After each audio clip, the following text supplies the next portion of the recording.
here we are at Johann's Beans, just down the road from the corn we were just in. And tell us a little about what's going on here.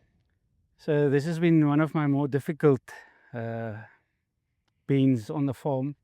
It was really dry when we planted here, but we had the opportunity to plant, so we decided to just get it into the ground, even if it wasn't wet enough for any emergence at that time. So they lay in the ground for about 8 days before we got decent enough rain. They keep on predicting rain for the next 2 days, but it kept on staying away for the next 2 days and the next 2 days, and then eventually we had some rain on them and they did emerge. I think close to what we tried. I think we went for a 280 population. Then half of these beans were sprayed with clethodim to kill off the Roundup Ready Volunteer corn. Yeah, volunteer corn. And then the other half we're going to clean by hand, just to see the impact of clethodim on these beans. And Danie has the beans in Danie's hand are the ones that have been sprayed with clethodim. You can see the stems are a lot thinner than these ones that were picked over there, where we had no clethodim on them. So yeah, I don't know, you guys, how you manage the I want to problem. comment on that. You know, Okay. running the clethodim, or when you go to, I think I don't want to say the regional product, but it's not clethodim, but it'll also kill volunteer corn. Yeah. That is a safer way to go, but it is a bit more expensive. But if you look at and it's difficult to, you know, on beans it's difficult. It's easy to cherry pick, and it's difficult to go even on single plants. But I think if we're going to take out 100 plants on each side, it's going to be the same. Yeah. So if you look at these ones with sprayed clethodim, so it looks, you can see the volunteer corn is dead. But if you look at that's probably where you sprayed the cleth, because you can see like these plants got cut off on the pod set, especially on the main branch. There's nothing wrong with these beans. You look at the nodulation. So you run in furrow and you run dry, not dry, on seed treatment as well. Yes. And this is a product that we've been, I don't say we steered away from it in the past, but now they had some improvements. They had quite a lot of improvements. And the nodulation, well, these ones are, if they're green, they're not active anymore. So there's no nitrogen fixation coming from the ones that are green. If they're pink, if they're still pink, they are nodulating. But at this stage, you know, they are pulling nitrogen at quite a high rate. So the nodules are not going to keep up. They are already died down. So there has to be nitrogen coming from somewhere to fill up. But if you look at that bean, that's from the cleth, where cleth hasn't been sprayed. Yeah. And you just look at the pod set to the top. You can top, see there's more pod set to the top. Well, they aren't pulled now, but there's only like, it's like a single, 1, 2, single.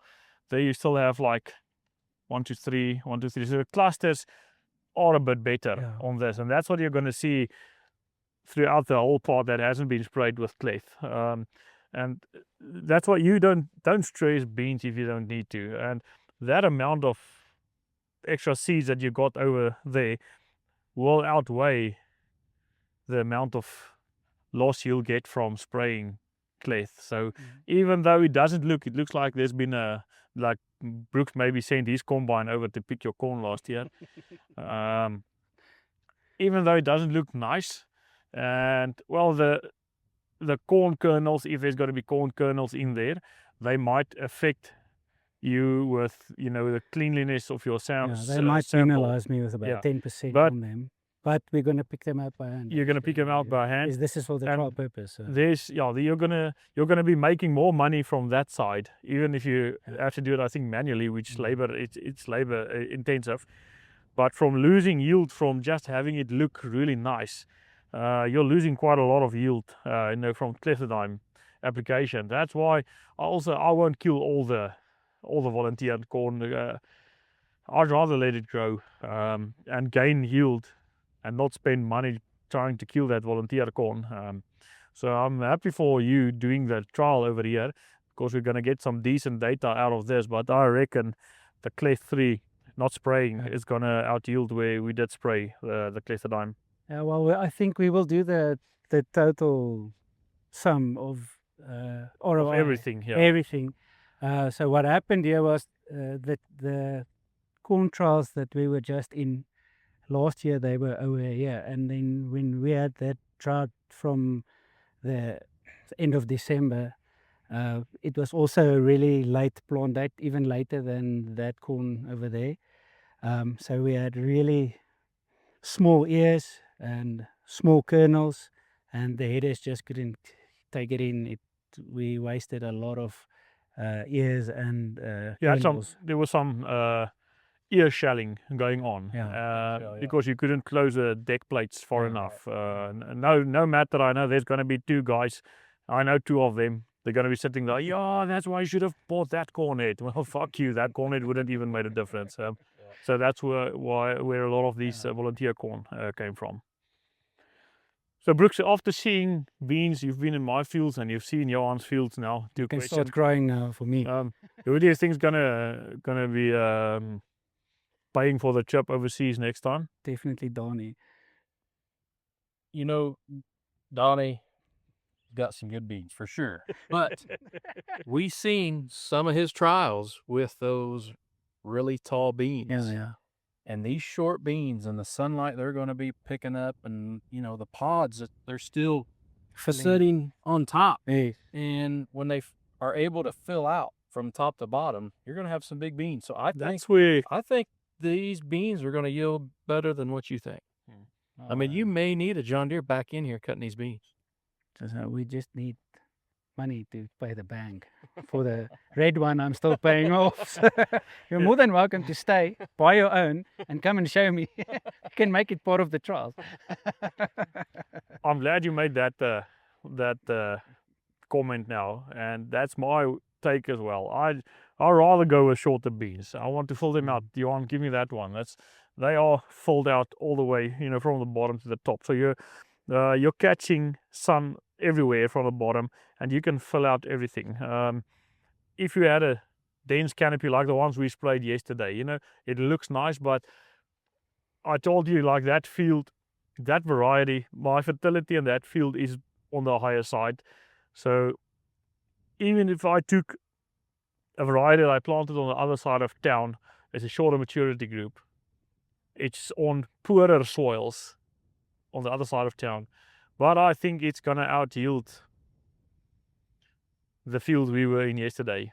But the ones we were in yesterday, look, it's beautiful. That's like, it'll make the nicest photo. They do have decent pod set, but I think if I just swapped around the varieties, I could have maybe gained even 15 bushels just from the variety being shorter, having a better plant type, and getting more sun down into the canopy. There's not one yellow leaf on the plant. Yeah, there's no. When we opened those ones yesterday, you could see the yellowing from leaves being senescing down at the bottom, and that's in South Africa. There's a thing, the long maturities, you need to plant them when it's dry, and they are more hardy and harder than what the shorter maturities are. I think the shorter maturities, if you get hail, the chances for recovery isn't that good, but you need to do a trade-off between, are you going for yield or you're just going for average. I'm lucky. I do get hail some seasons. Last few seasons I didn't get hail,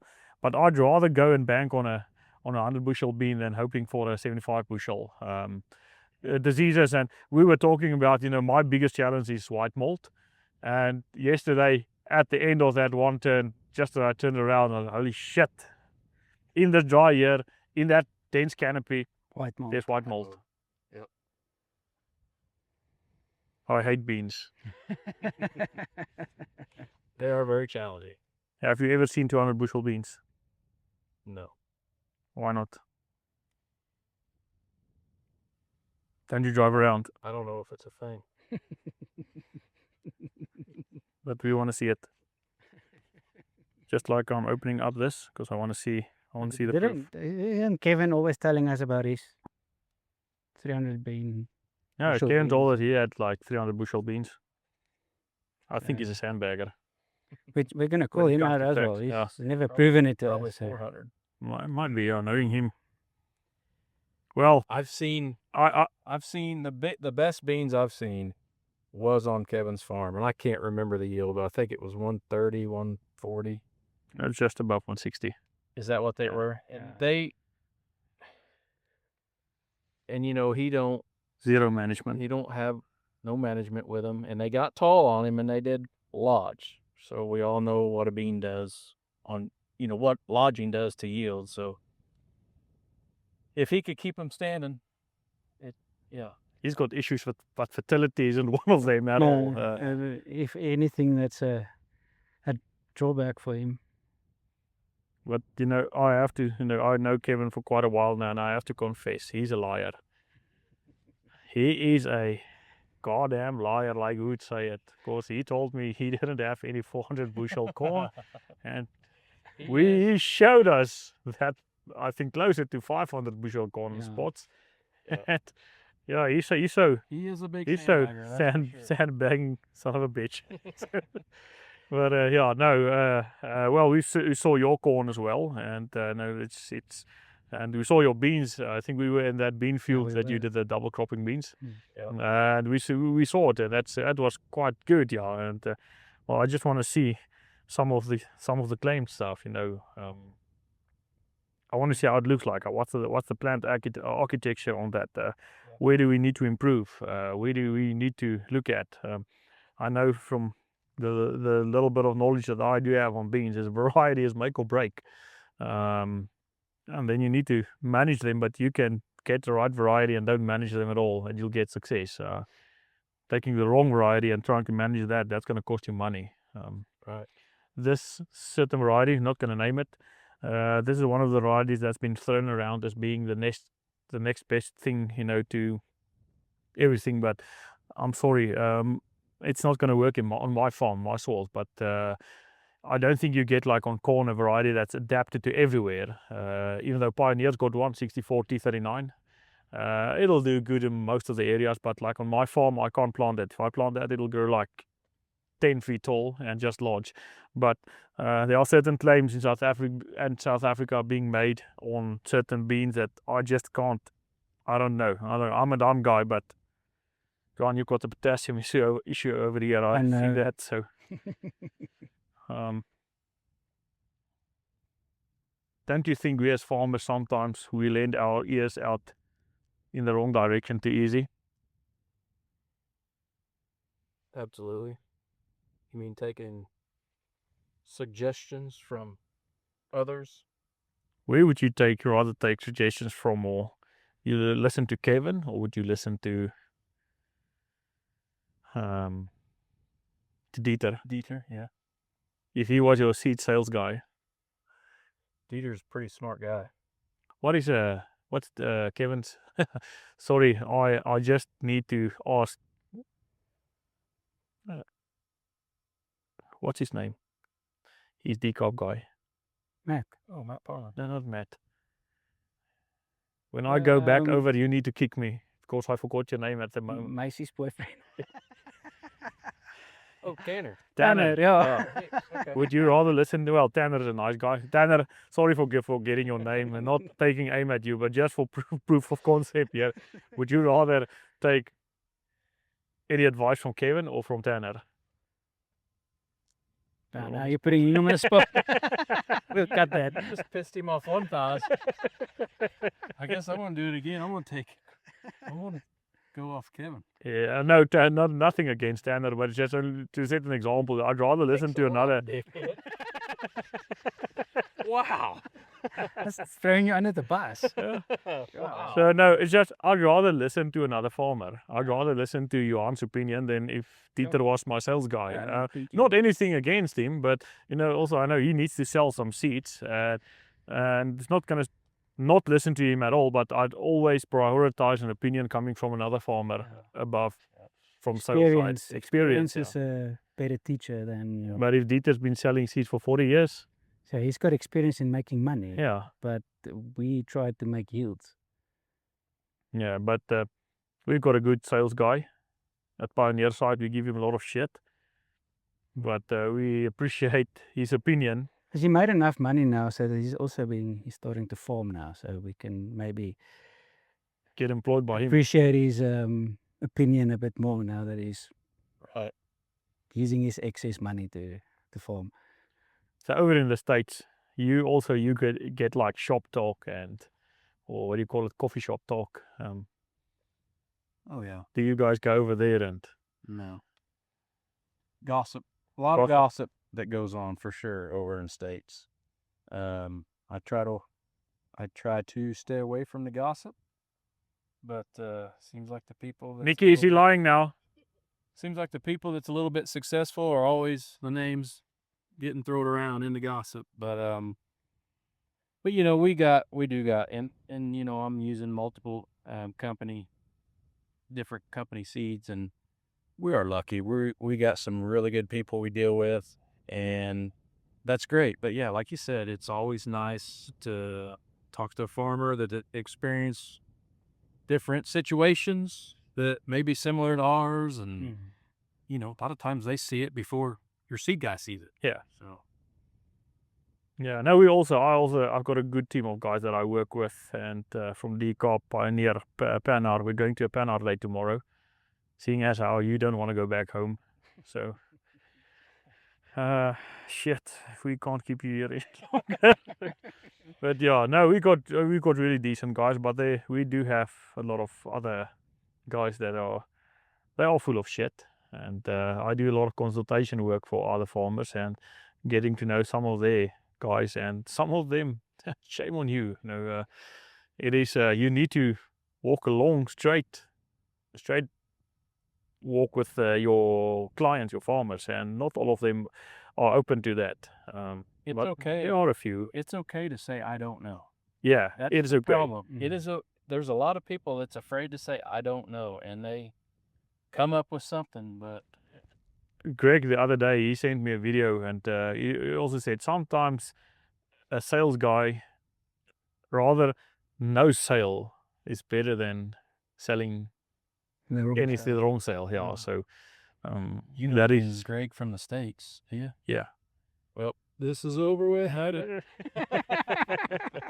No, just kidding. Greg, we're keeping him here. You can just go and kill his crop that's not been He's planted probably yet. behind me getting my flight canceled.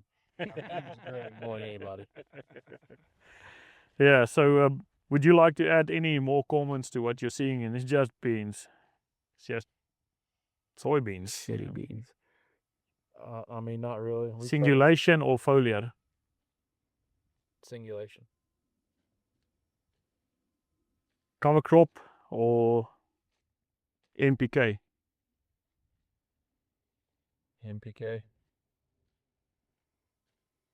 Your turn? That backfired. No. Your turn. You need to. What?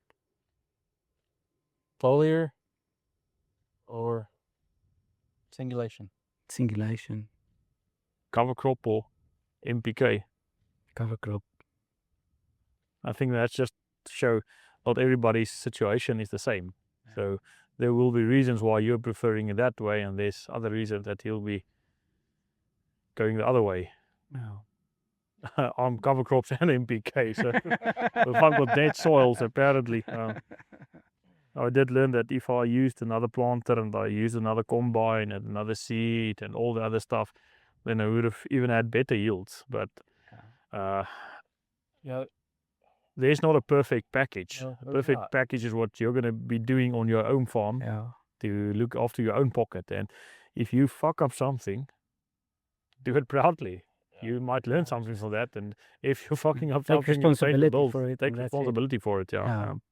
There's so much money involved in management, especially with equipment, that, yeah, I would be saying something different about cover crop if I had the right equipment to Yeah. go with it. Yeah. And, you know, that's in so many different situations, but I like stand, and cover crop Robs you from that. robs Yeah. me from that. Is you know, is a little piece of it, but yeah, That's why he wants to have a red planter with a true bottom. yeah.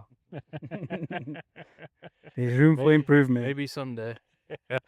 Yeah. By wearing this shirt, I might have one given to me, but we'll see. But congratulations on your new It's an 8R 540 RX. Should be getting it next week. Well, we'll be coming over to see if that push button start works. Yep. Yep. As long as I can remember which one starts it, the green or the red. Oh, is it red will probably start it better than the green? Yeah, you double tap on the red, you had 50 horsepower. So, yeah, no, buddy, thanks. Thank you. Thanks for We're looking having me. forward to visiting you over the States. Hopefully you can fly out back safe. Hopefully soon. Remember, if you can dodge a dodgeball, You can dodge a you missile. can dodge a missile. Well, thank you guys. Thank you, Brooks. We much appreciate being here on the farm.